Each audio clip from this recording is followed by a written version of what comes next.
This video is brought to you by the good people over at Enermax, makers of fine computer cases, cooling solutions, power supplies, and more.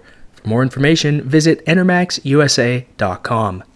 Hello everybody, it's Brian for GadgetUnit.com, and today I'll be bringing you a brief overview of Galaxy's GTX 560.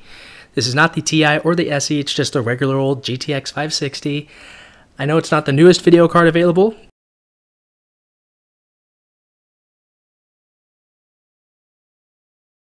I'll be using this card in conjunction with my existing MSI GTX 560 for an SLI setup. And yes, when it comes to SLI, you can mix and match manufacturers as long as the GPU core itself is the same. So if I have a 560 and I want to go up with a 560 Ti, you can't do that. It just has to be the same exact GPU.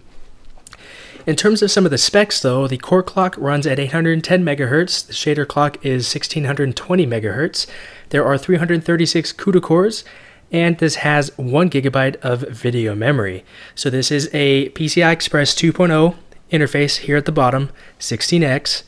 Here we can see the shroud and our fan here. In terms of I/O, we have 2 DVI ports and a mini HDMI port. Along the top of the card, we have our SLI finger.